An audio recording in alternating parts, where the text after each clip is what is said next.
Are you worried about the long days of summer? If so, hang on tight because in this Mindful Mama podcast episode, I have 6 tips for you to get through some of those days.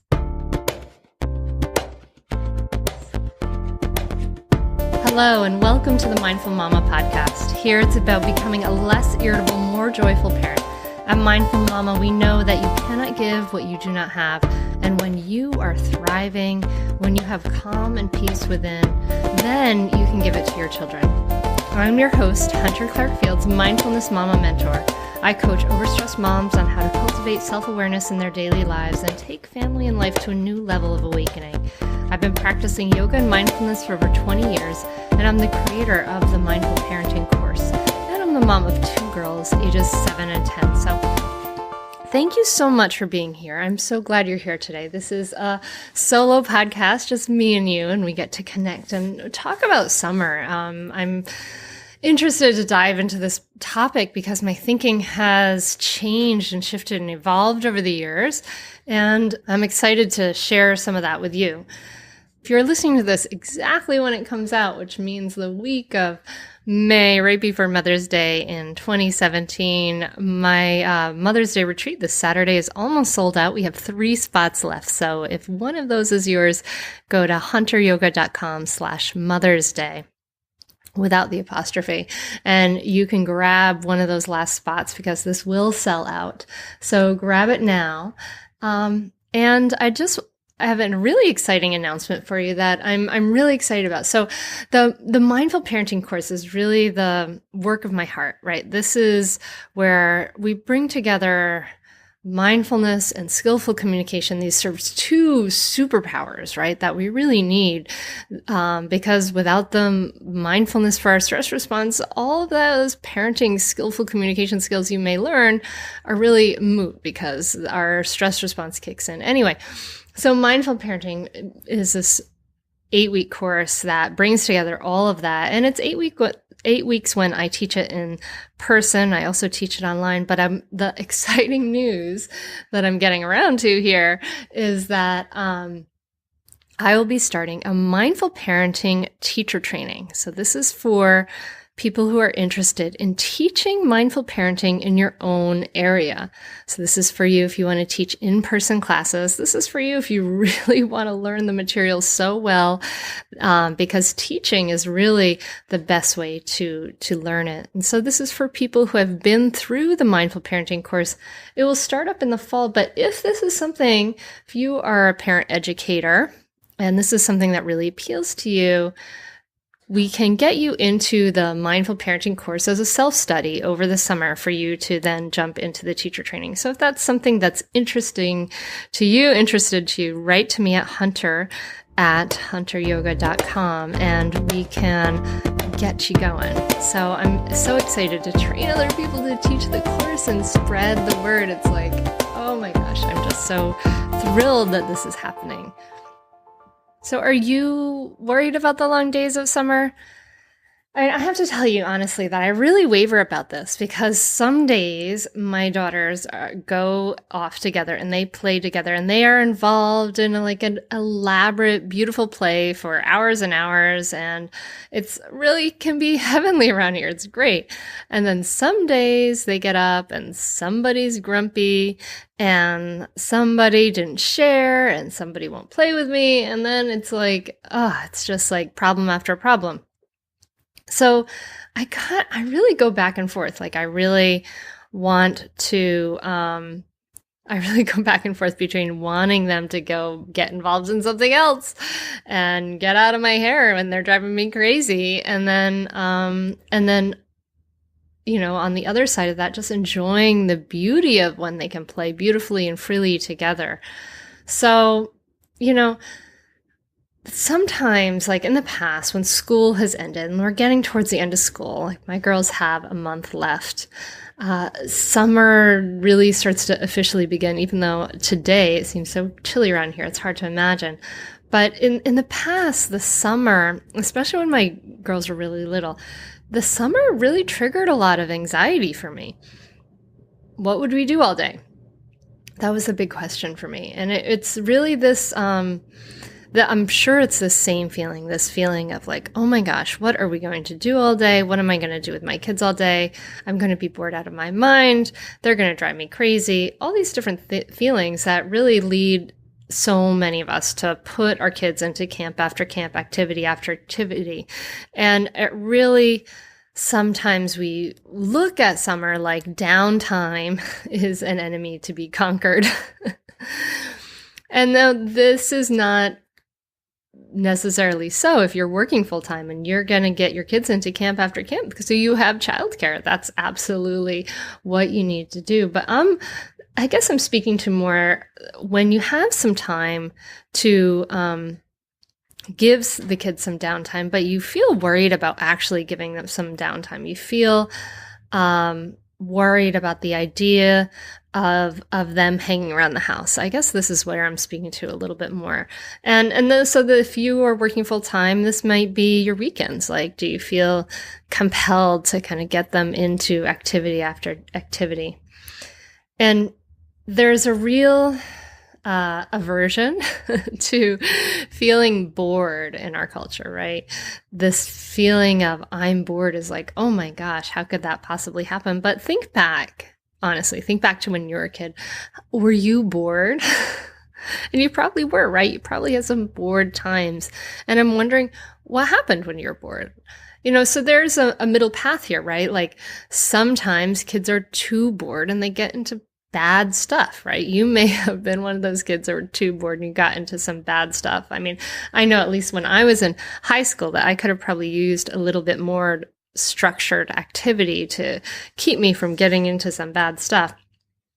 But on the other end of the spectrum, we tend to fill up our free time like crazy. Like boredom is this thing to be conquered. Boredom is this horrible thing to experience. And I just want to insert the idea a little bit here that boredom might be beneficial to your kids. What?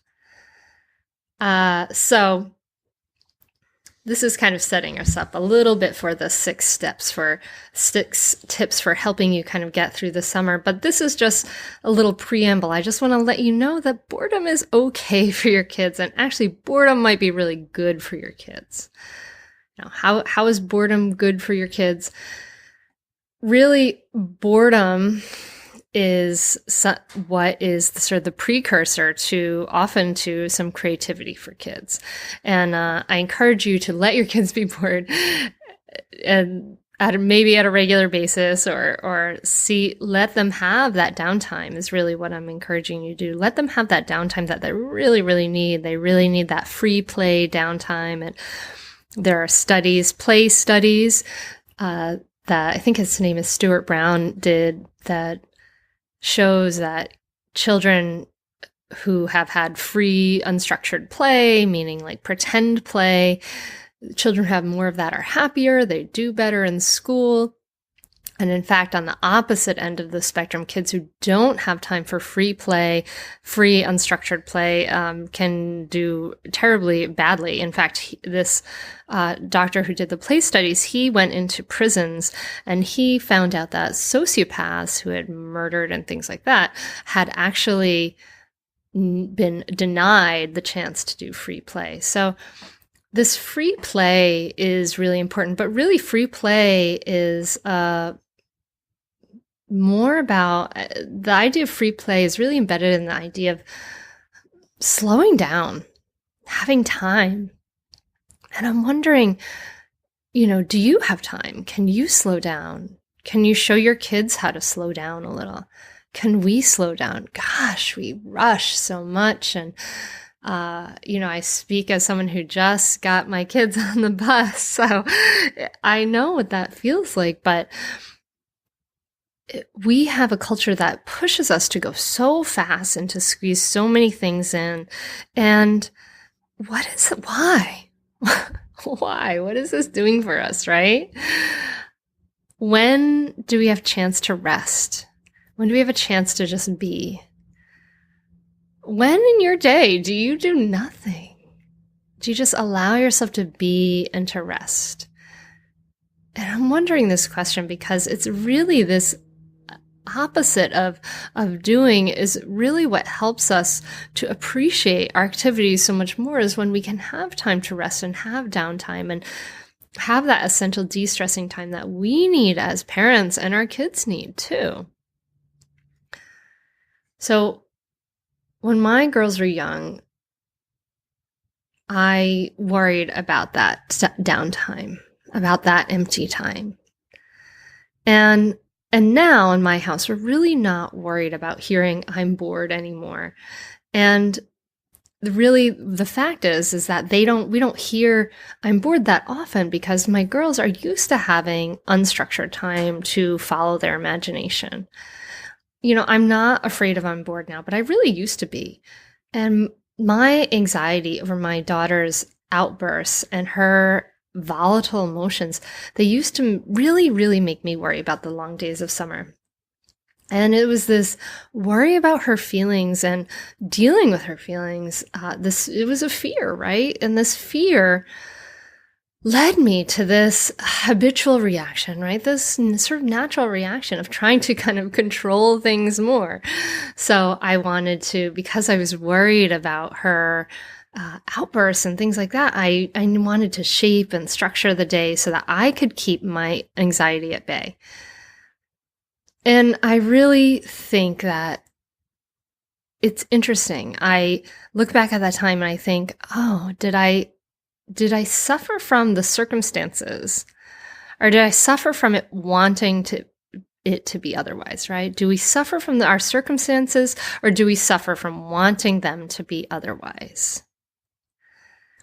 And the Buddha taught that most of our suffering is caused by grasping at things in an impermanent world, right? So in an impermanent world means everything is changing all the time.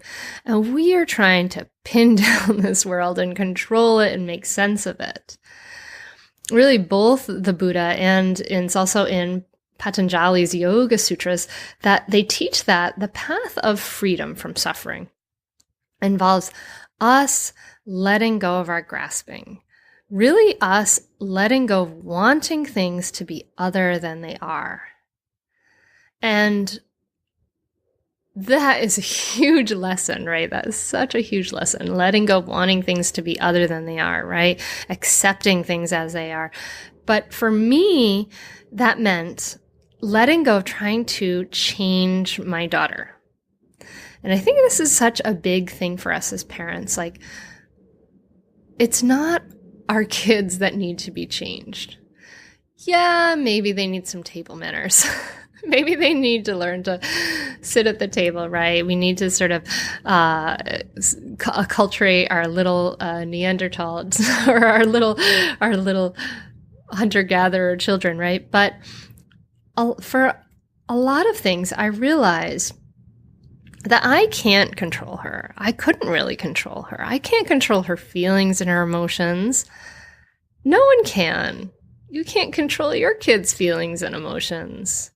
You can't, we don't really have total control of another person, and we don't want that, right? We don't want our kids to be puppets.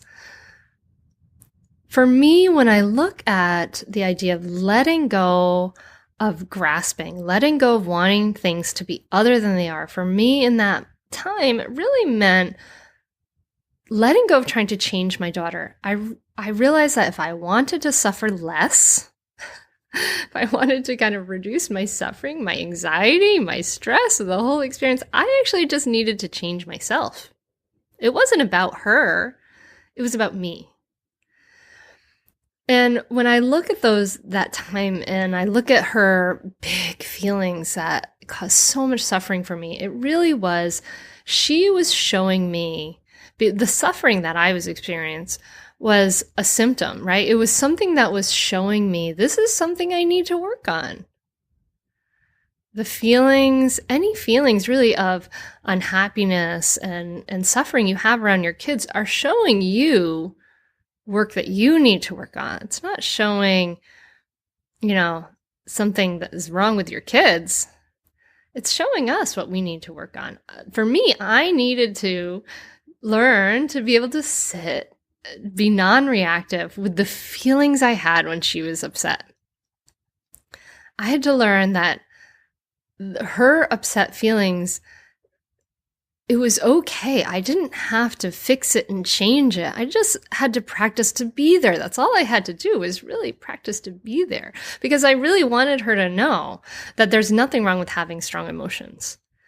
And the only way to do that is to show her with my presence, to be there as calm as I can be, being the change for her.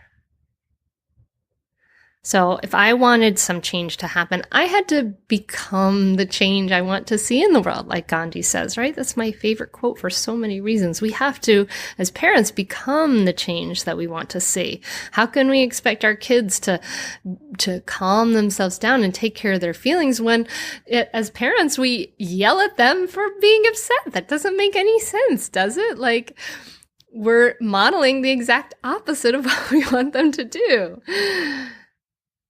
I wanted to be there as calm as I could be, being that change. So I really had to practice staying and focusing on my breath.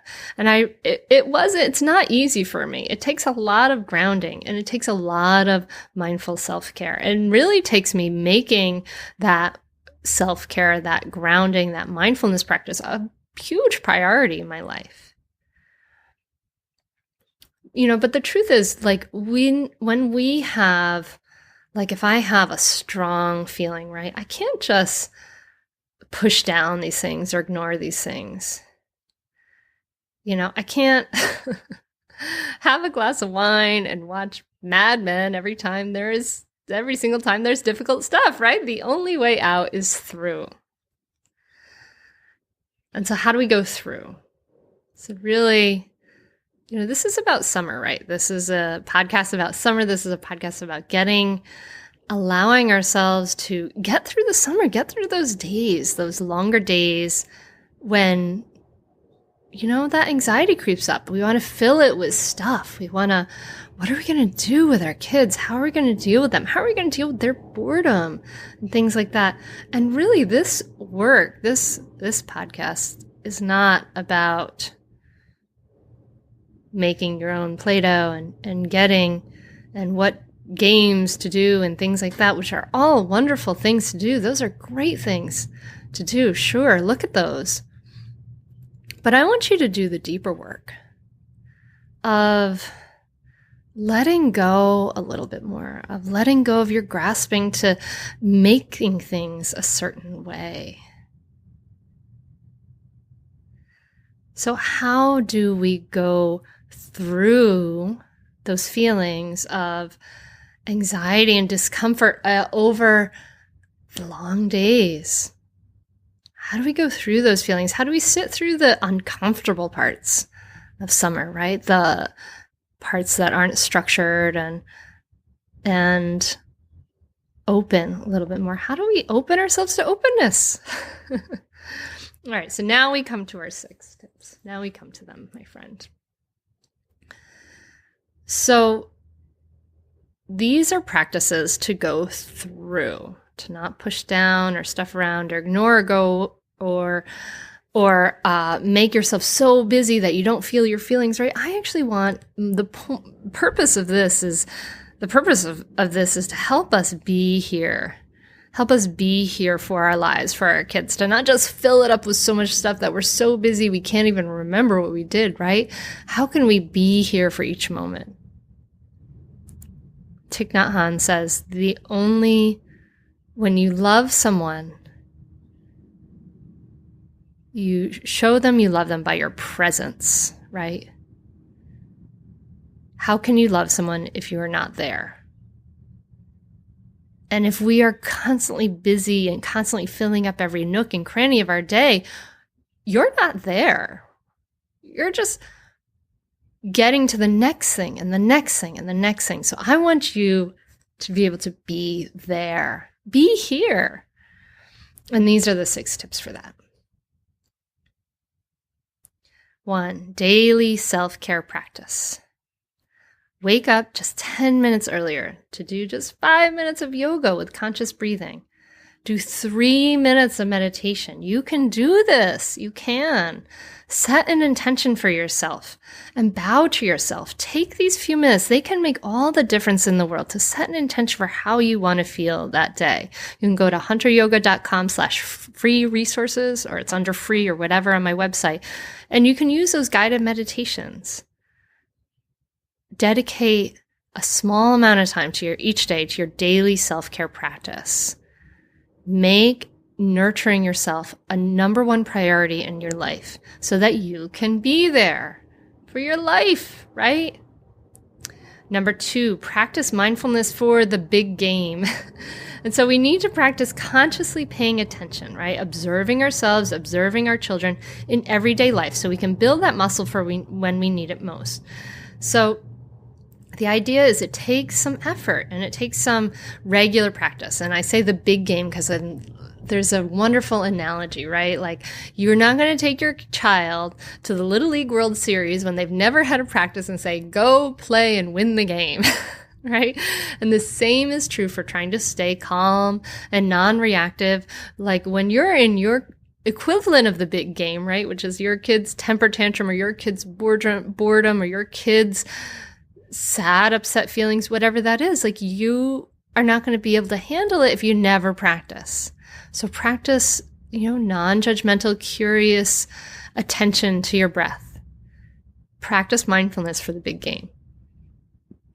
And then number 3 is pause in a crisis. This is the big game, right? The tantrum, the whining, etc. When this happens, when you feel the adrenaline flooding through you because you've been triggered, practice pausing. Say hello to your anger, your frustration, etc. Observe your child. Observe that you are triggered. Use the space of the pause to respond more thoughtfully, or if you can muster it, walk away and for some space, right? Sit and breathe with the uncomfortable feelings. This is really a wonderful thing to do because it will help you start to grow and change your old reactions. And there's a wonderful saying about this: no mud, no lotus. The lotus flower needs to take root in the mud in the bottom of the pond to be able to get all the nutrients it needs to grow into a beautiful flower. Pause in that crisis. And so this is such a big thing. I actually have a whole course around it. There's a new course I've developed called the Stop Yelling Formula, and you can find that on Work With Me if you're interested. Number 4, let go a little more. If you are doing a lot of scheduling because of anxiety, practice letting go a little more. Have a lazy day. Let the kids build a fort and practice yoga outside. Notice if you have resistance. You can try this little slogan: breathing in, I am, breathing out, here, to bring yourself into the present moment. I think that this is the thing that so many of us parents suffer from most, is trying to control everything too much. And letting go a little bit more is just a way of letting ourselves relax into this moment, letting ourselves accept things as they are. And especially with our kids, we often try to control so much. Do we really need to always be the teacher for our kids? Can we just be there with our kids, let them be as they are? And really, when we think about our kids, that's what they want more than anything, is for us to have unconditional love and acceptance of them, right? And if we can let go a little bit more, let go of control of the small stuff, let go of, some worry and anxiety over the little things, then we can relax into this moment and be with and enjoy our kids for exactly who they are. And that's really what they want. And then my final tip for getting through the summer, and if you're worried about these long days of the summer, is to acknowledge all the good stuff. So where you put your attention, whatever you put your attention on, it grows. So grow the good stuff. And really it grows in that the more you put your attention on it, the easier it is for you to put your attention on it, the more you see the beauty in your world, right? So acknowledging the good stuff means saying thank you when your children do something nice. Acknowledge and thank them when they're playing well together, when they're using kind words, right? Whatever you want to grow, acknowledge that good stuff. Thank the universe for all the great stuff in your life every night in a gratitude journal, and then it will only grow. So acknowledge what's going well. Acknowledge that we can breathe in and breathe out. Acknowledge that we have safety and security and prosperity. Give gratitude for all of these things in your life so that you can just relax. And as we start to give gratitude and appreciate all the good things in our lives, it's also a message to that worrying part of the brain to just relax. It's okay. Things are good. Like, we don't always have to be on alert for threats and change things. We can just relax and enjoy exactly where we are. And to be able to do that, we have to practice it because we're human beings who evolved to be looking for threats and looking for what's wrong, and we have strong critical minds, and that's all totally normal. But we can train ourselves to relax and acknowledge what's good. It does take practice.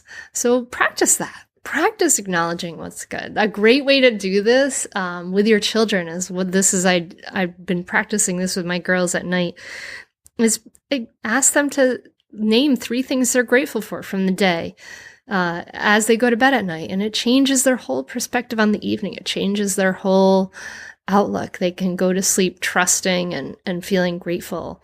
And you can do that too. So you've got to live it, right? You've got to live what you want your kids to learn. Practice relaxing, practice letting go, practice acknowledging the good stuff. Okay.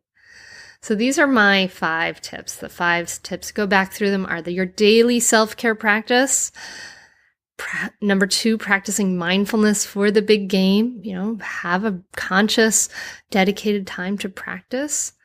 Pause in a crisis. Oh, this is a lifelong practice. You can do it.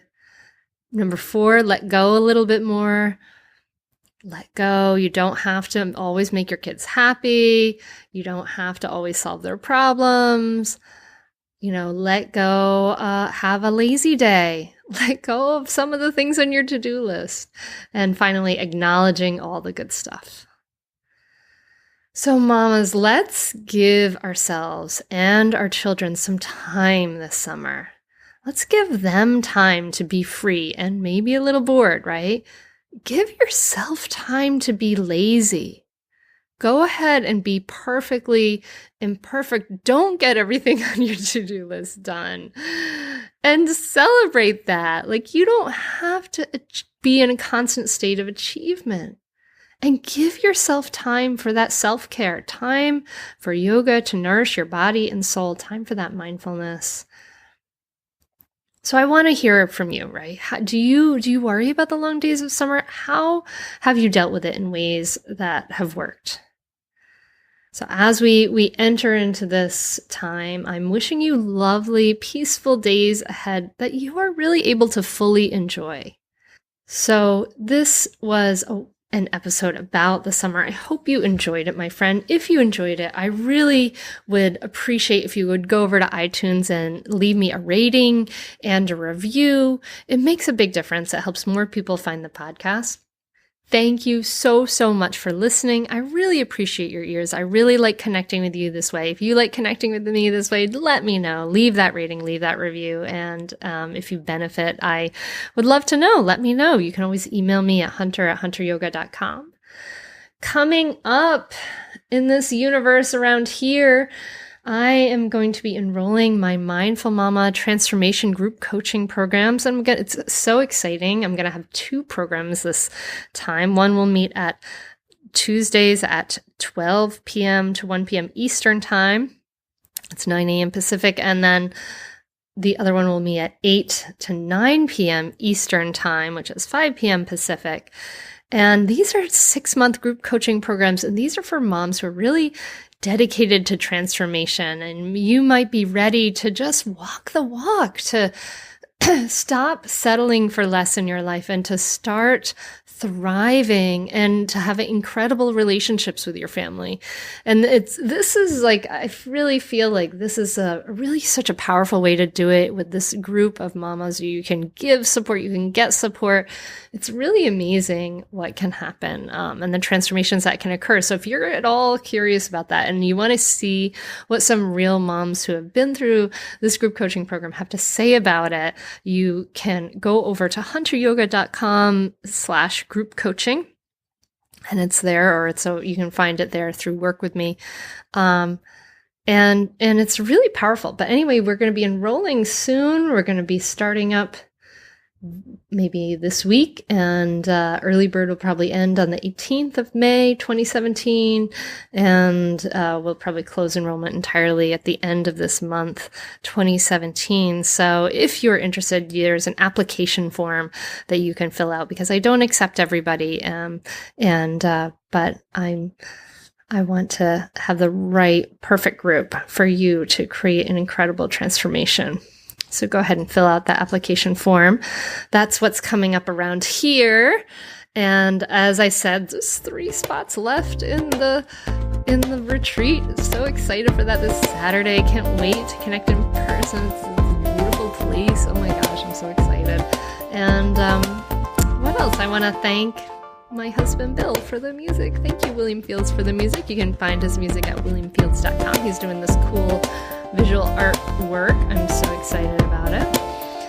And thank you, my friend. Thank you, and have a beautiful week. I really wish you peace. I wish you relaxation. I wish you some letting go in your week. Take care. Namaste.